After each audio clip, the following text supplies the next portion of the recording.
Donc on va vous faire un petit rappel, un petit retour en arrière de 2 ans et demi pour vous rappeler qu'est-ce qui avait été organisé en termes de table ronde et qu'est-ce qui s'y était passé. Et finalement, avec le recul de 2 ans et demi aujourd'hui, quelle graine on a planté et qu'est-ce qui a fait suite à ces différents travaux et réflexions. Donc moi je vais vous faire un petit retour sur la première table ronde. Donc bien sûr, on ne va pas refaire la table ronde. Je vais vous expliquer un petit peu quel était le contexte à l'époque quand on a organisé cette table ronde et qui en ont été les intervenants et sur quoi ça a découlé ensuite. Alors, rappel du contexte, ça rappellera des souvenirs à Jean-Pierre. C'est vrai que fin 2011, il y avait eu toute une action d'un groupement d'acteurs coordonné par la CCI qui était un peu de râler sur la situation des déplacements sur la cuvette grenobloise, en vue bien sûr de faire bouger les choses et d'apporter également des propositions. Donc ça s'était intitulé petit fascicule, 10 propositions concrètes des acteurs économiques pour améliorer la situation des déplacements. Et dans les 10 propositions, alors je ne me souviens plus exactement ce qu'il y avait, puis c'est illisible, mais bon, de mémoire, il y avait à peu près moitié-moitié des propositions qui portaient plus sur l'infrastructure et son évolution, et puis des propositions comme celles qu'on va décrire qui portaient plus sur les comportements, sur les façons de travailler, sur un certain nombre de sujets comme ça, et notamment il y avait cette proposition numéro 9. À l'époque, on parlait d'écocentres plutôt que de tiers-lieux, mais voilà, les écocentres pour travailler dans un espace professionnel, comme vient de le décrire Gérard, sans ou presque sans déplacement. Voilà. Donc ça, c'était un peu le point de départ. Également avec un acteur qui était important sur la région grenobloise, qui était le Cluster Green and Connected Cities, qui était une association, là aussi un regroupement d'acteurs, entreprises et collectivités, qui s'intéressait à ce sujet et qui a mené un certain nombre de travaux depuis 2009 sur le sujet. Et c'est vrai que fin 2011, en 2012, on commençait à se concrétiser un certain nombre d'actions et d'initiatives. Il y a eu notamment la création d'un consortium qui regroupait Orange, Régus, avec le soutien de la Caisse des dépôts, pour financer et mettre en œuvre ce qu'ils avaient appelé eux des télécentres, ou des centres, des tiers-lieux d'activité finalement, tels qu'on vient de les décrire. Donc c'était à ce moment-là, la première table ronde on l'a organisée 26 juin 2012, donc 6 mois plus tard, et donc on avait choisi de façon un peu évidente cette thématique du lien entre les tiers-lieux d'activité et les questions de transport et de mobilité. Alors on avait réussi à réunir Patrick Enguert qui était une personne de Cisco qui participait au cluster Green dont j'ai parlé juste avant. Bon, moi à l'époque j'étais directeur de ce cluster. On avait associé Nicolas Borde qui était un associé de Coop Alternative, la société de Hugues Deveau qui participe aussi à nos travaux et qui je crois n'a pas pu être là aujourd'hui. Et puis il y avait une représentation de la CCI avec Jean-Pierre Gillet et Dominique Le Gigant, Karine qui avait évoqué à l'époque, c'était en création, puisque Colline s'est créé fin 2012. Donc voilà, quand je parlais de graines, il y a des choses qui ont bougé depuis. Bon voilà, on a fait un peu un focus à la fois sur les propositions qui étaient celles du cluster et puis la situation relativement dégradée des transports et de la mobilité sur l'agglomération grenobloise. Et on s'était dit qu'effectivement, et une initiative comme Colline en était une, mais qu'on pouvait tenter de développer un réseau de tiers-lieux sur l'agglomération grenobloise, dont certains se situeraient comme Colline ou Coworking Grenoble au centre-ville, et d'autres se situeraient en amont des voies principales d'entrée sur la ville. Il y avait eu des projets avec Voiron, dans le Grésivaudan et aussi sur le sud de Grenoble. Alors suite à ça, moi je dirais que il se trouve que j'ai été impliqué aussi il y a eu à cette époque aussi pas mal d'études qui ont porté sur cette question du lien entre le télétravail, dans sa version dans des tiers-lieux, et les questions de mobilité et de transport. J'en cite 3 ici. La première qui était une étude sur les externalités des télécentres par la Caisse des dépôts. Pour la Caisse des dépôts, ça avait été réalisé par Eunès Cachan et le cabinet PMP. Voilà, ils ont ils ont commencé à évaluer de façon assez globale et synthétique les impacts potentiels en les chiffrant en termes d'euros, de kilomètres, de temps gagné, etc.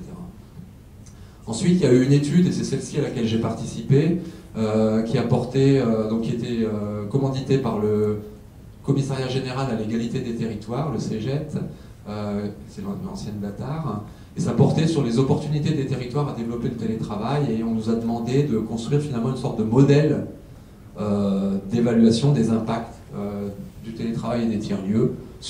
Là, ça portait sur les espaces métropolitains, et ils nous avaient demandé de nous intéresser à 3 espaces typiques, représentatifs des autres, qui étaient le Grand Lyon, Toulouse et Strasbourg-Mulhouse, qui a une position un peu peut-être comparable à Grenoble, puisque c'est le sillon rhénan, et enfin voilà, avec des problématiques transfrontalières à proximité de... Voilà. Et puis il y a une étude, je ne sais pas où est-ce qu'elle en est, mais qui a été lancée en octobre 2014, qui est lancée par l'ADEME, où là ils veulent vraiment évaluer l'impact du télétravail et des tiers-lieux sur les consommations d'énergie et des émissions de gaz à effet de serre, et notamment liées au transport, et sur l'organisation des entreprises. Donc voilà, on repense vraiment le travail dans sa globalité, en intégrant différentes parties prenantes, et vraiment là il y a eu ces études qui portaient vraiment sur la caractérisation, l'évaluation et la mesure des retombées du développement de ces nouvelles formes de travail dans des tiers-lieux, et notamment ces impacts qui concernent le transport et la mobilité. Alors je donne quelques exemples: économie de carburant, évolution de l'accidentologie, abaissement de l'empreinte carbone, fluidification du trafic routier, optimisation de l'utilisation des parkings, voilà. Je vous donne juste un petit aperçu de ce qu'a apporté cette étude qui a été commanditée par le CEGET. Donc voilà, on était un regroupement de consultants avec un collègue, Pascal Rassa, qui s'occupait de Toulouse, Jean Pouly sur le Grand Lyon, et moi, bien que grenoblois, je me suis chargé de la région alsacienne, Strasbourg-Mulhouse.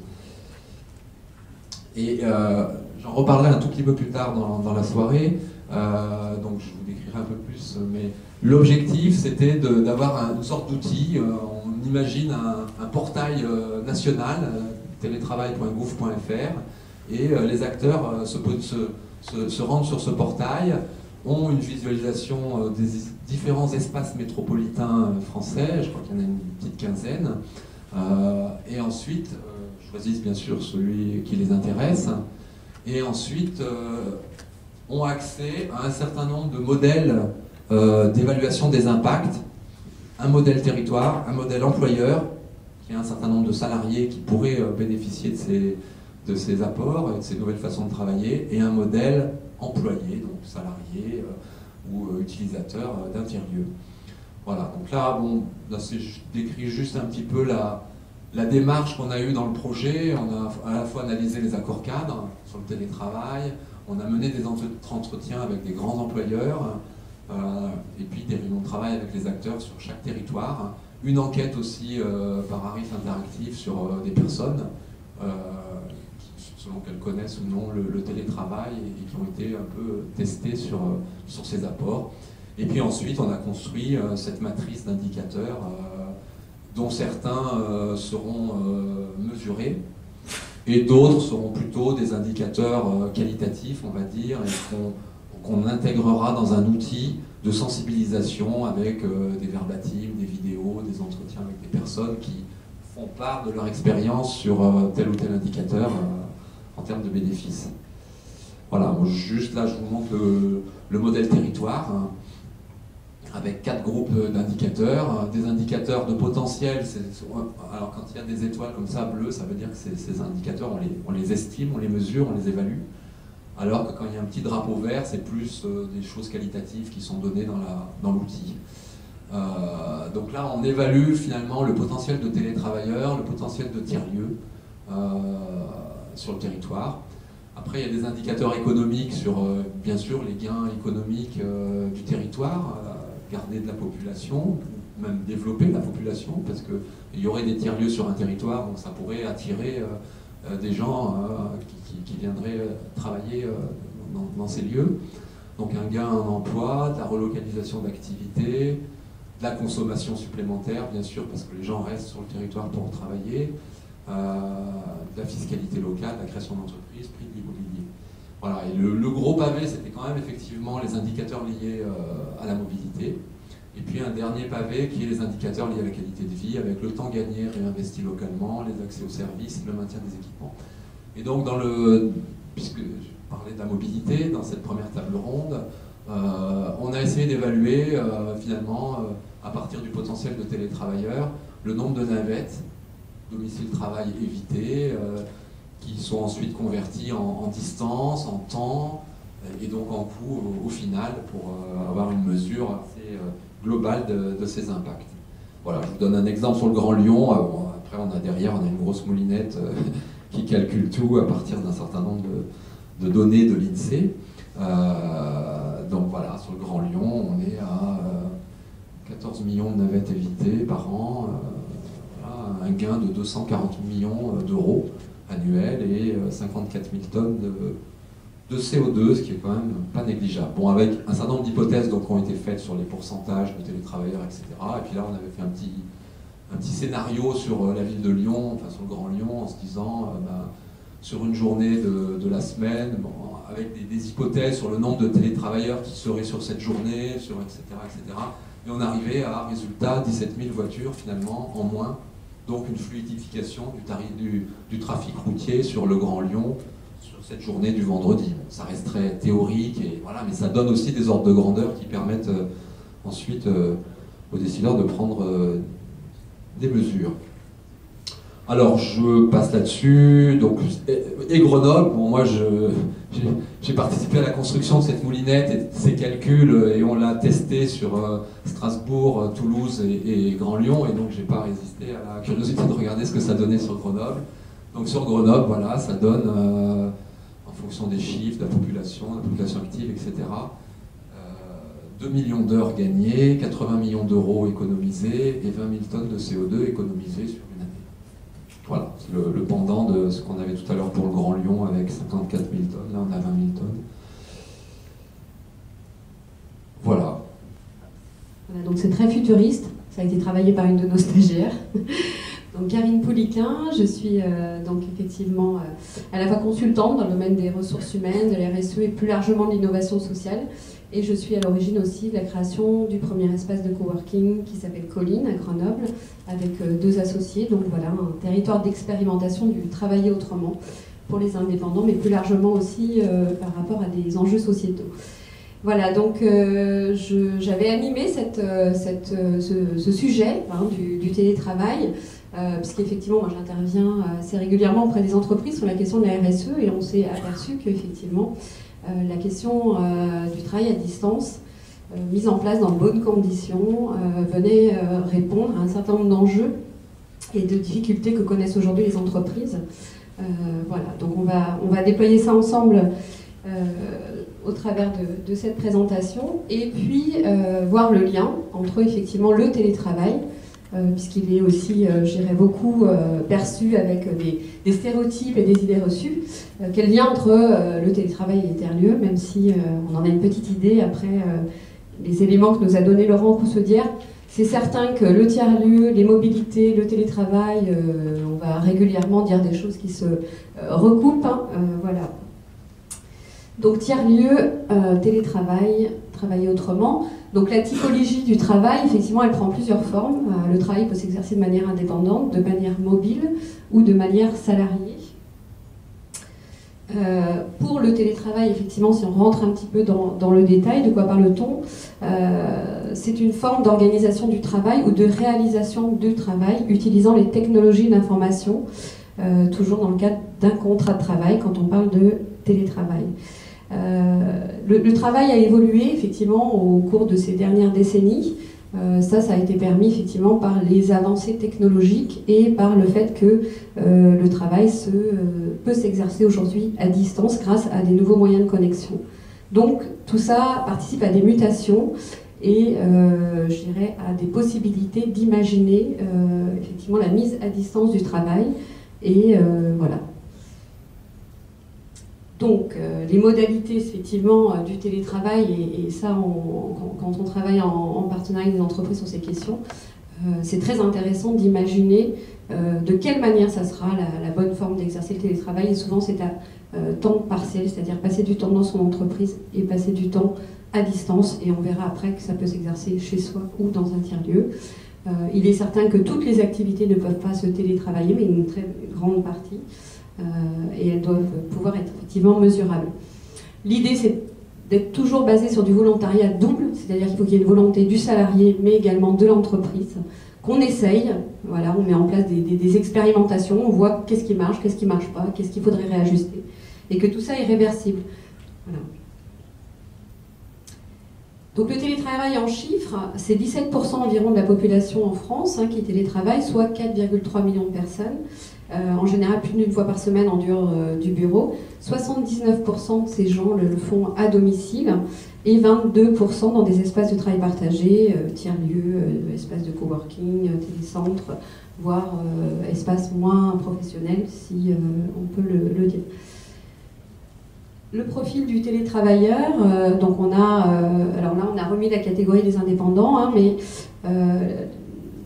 35% donc, de ces personnes sont indépendantes, mais 48% de ces salariés sont issus du secteur privé et 17% du secteur public. Par contre, on retrouve 67% de ces télétravailleurs qui le pratiquent de manière assez informelle. Finalement, c'est un accord tacite, on s'arrange comme ça. Et par contre, 73% des non-télétravailleurs aimeraient télétravailler et avoir plus de souplesse dans l'organisation de leur temps de travail et de leur conciliation des différents temps de vie. Alors pourquoi télétravailler aujourd'hui ? Eh ben, on va retrouver la problématique, enfin, l'angle, le prisme que nous a proposé Laurent, c'est-à-dire effectivement on a des grosses problématiques de déplacement. Domicile-travail, c'est le premier trajet qu'on fait et qui génère énormément de fatigue, surtout que plus les distances s'allongent et plus on a affaire à de la réduction du temps de sa vie et affaire à de la fatigue. Les engorgements, effectivement, dans les agglomérations, ben, ça c'est une chose assez courante. Le prix du foncier aussi pour les entreprises et le coût des transports. Tout ça donne de bonnes raisons d'imaginer les choses autrement. Donc c'est toujours plus vite, et ça c'est générateur de stress. Et quand on travaille avec les entreprises, ben, on voit bien que la problématique des risques psychosociaux intervient régulièrement, que le premier facteur d'accident dans les entreprises, c'est les transports, et que tout ça est générateur d'énormément de stress. D'autant que pour la plupart du temps, on arrive pour allumer un ordinateur qui peut s'allumer d'ailleurs. Donc voilà, on a un petit peu aussi travaillé ces chiffres et recensé que 50% des postes sont télétravaillables partiellement, puisque effectivement on fait partie d'une entreprise, on a quand même besoin de collaborer, de discuter, de faire des réunions, d'avoir de la communication informelle, ce qui ne veut pas dire qu'on ne peut pas imaginer une organisation du travail qui soit plus souple que celle qu'on connaît aujourd'hui dans la plupart des entreprises. Donc il y a beaucoup d'idées reçues qui continuent à se véhiculer au niveau du travail à distance. Le télétravail, effectivement, c'est parfois on pense peut-être que c'est pour les tirs au flanc, que ça ne marchera jamais dans mon entreprise, ou dans mon entreprise c'est pas possible. Moi j'ai eu discuté il n'y a pas très longtemps avec un chef d'entreprise grenoblois qui disait non mais dans mon entreprise c'est pas possible, et puis 1 an et demi après ils sont en train d'expérimenter pour une petite partie du personnel, 1 fois par semaine. Voilà, parce qu'on a souvent des idées reçues là-dessus. Et une autre idée reçue des salariés, c'est que travailler chez soi, c'est le rêve. En réalité, non, pas du tout. Pas forcément. Les freins qui restent à lever sont d'ordre culturel et juridique. C'est-à-dire qu'on est en France aussi sur des habitudes de travail très basées sur le présentéisme, le contrôle. Et que le télétravail, ça doit effectivement faire appel à d'autres formes de management qui sont plus basées sur effectivement la confiance. Au niveau juridique aussi, c'est important, et le cadre de travail a évolué, on va le voir juste après. Les solutions qu'on voit, c'est effectivement comment construire les bases de la réussite, c'est de travailler sur l'organisation et sur le management. C'est pas juste d'utiliser le télétravail à 100% chez soi, mais c'est comment on revisite l'organisation du travail, comment on revisite le management. Je vais avoir besoin de travailler avec qui, pourquoi, quels sont les outils, comment il faut réimaginer le travail et les échanges. Donc, il y a une loi qui est passée en mars 2012 qui permet d'avoir un cadre juridique sur lequel on peut s'appuyer pour contractualiser cette nouvelle forme de travail, ou en tout cas cette forme de travail. Et il y a un certain nombre effectivement d'obligations aussi de l'employeur sur la prise en charge des coûts liés à l'exercice du télétravail et de fixer en concertation avec le salarié des plages horaires pour le contacter et organiser aussi un entretien annuel spécifique sur cette façon d'exercer le travail. Les bienfaits du télétravail.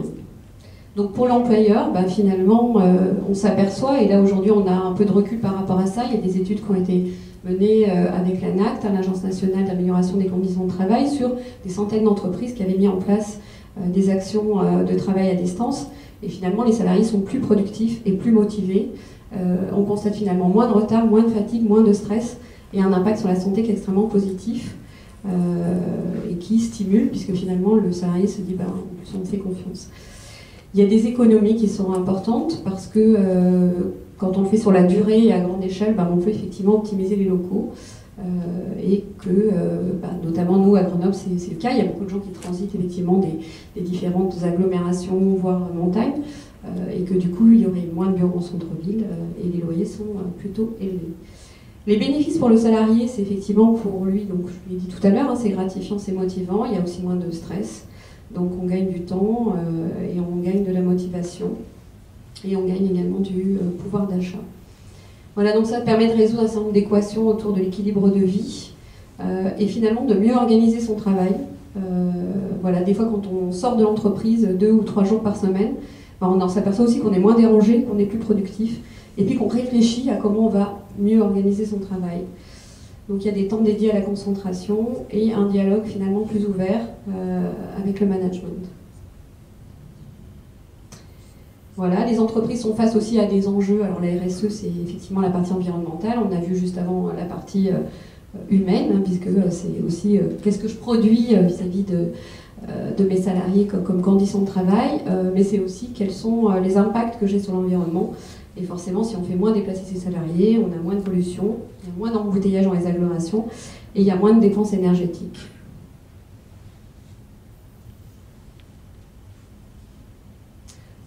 Voilà, on avait aussi effectivement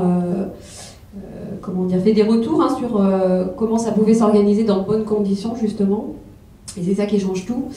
C'est important d'accompagner les entreprises sur des phases de réflexion et de recueil des besoins, de mettre en place des groupes de travail avec des chefs projets, avec des tiers experts, pour que chacun puisse s'exprimer sur ses craintes, lever ses freins et mettre en place des solutions, parce que ça ne va pas de soi. Voilà, donc il y a des choses qu'on peut mettre en place pour le faire dans de bonnes conditions. Phase d'expérimentation, une fois qu'on a décidé qui, comment, pourquoi, qui, comment, on peut mettre en place l'expérimentation, mettre en place des projets pilotes, choisir des échantillons effectivement de personnes ou d'entreprises, former le management à distance et puis évaluer les coûts, voir un peu comment ça marche et mettre en place un certain nombre d'outils de travail collaboratif pour que la communication continue à se faire de manière optimum.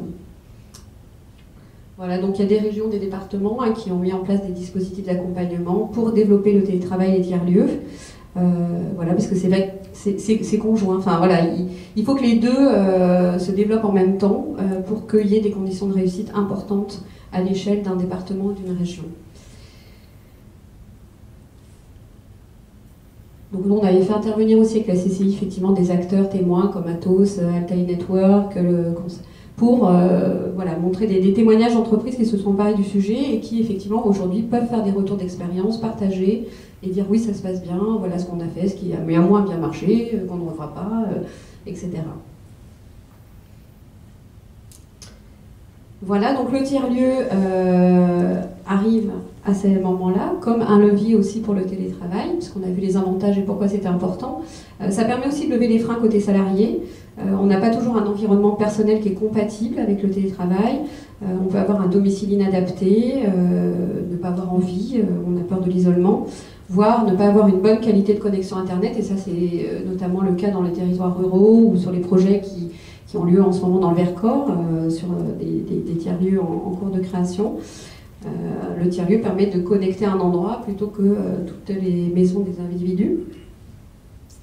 Ça permet aussi de rassurer les managers qui doutent un peu sur l'efficacité des équipes. Ça garantit un environnement professionnel, donc ça peut aussi avoir cette vocation-là de se dire bon, bah, je sais qu'il va à son travail, donc il ne va pas être en train de, je sais pas moi, passer l'aspirateur par exemple.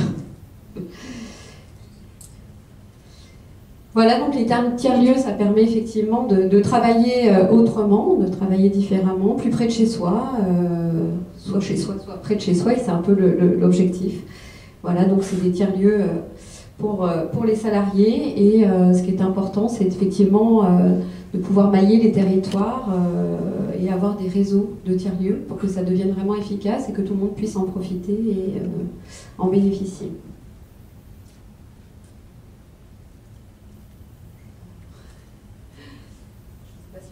Que 10 minutes ou pas, je sais pas. Donc, je voulais juste vous montrer voilà, ce document qui est toujours sur la question du télétravail, avec un schéma qui est peut-être un petit peu plus visuel et avec des chiffres. Alors, on complète ce que nous avait donné Laurent tout à l'heure. On est vraiment sur un cercle vertueux puisque finalement on améliore le bien-être des collaborateurs, on améliore la performance des entreprises et on améliore la question de l'écologie. Et ça a été vraiment vérifié. Moi, j'ai travaillé avec pas mal d'entreprises sur Grenoble où on vérifiait, et où on partait du point de performance, c'est-à-dire finalement, c'est quoi le chiffre d'affaires, quelle est la motivation, la disponibilité des salariés, comment ils remplissent leur mission, comment la boîte tourne bien. Et pourtant, les gens travaillent où ils veulent, quand ils veulent. Donc effectivement, ça peut paraître plus compliqué pour des grosses structures, mais on a aussi des structures quand même de taille assez importante, comme Atos, qui ont mis en place des choses. Vraiment, ça se réfléchit, quoi. Tout le monde ne va pas forcément être à distance. Mais le fait de pouvoir imaginer et avoir une certaine souplesse, c'est très important.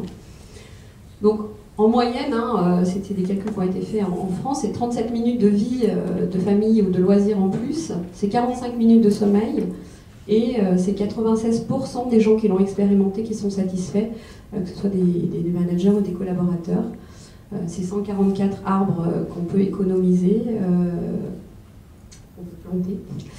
Et sur les entreprises, alors le turnover ou l'absentéisme, c'est un des chiffres clés qui permet de voir à quel point ça se passe bien ou pas et qui vient freiner fortement la performance de l'entreprise.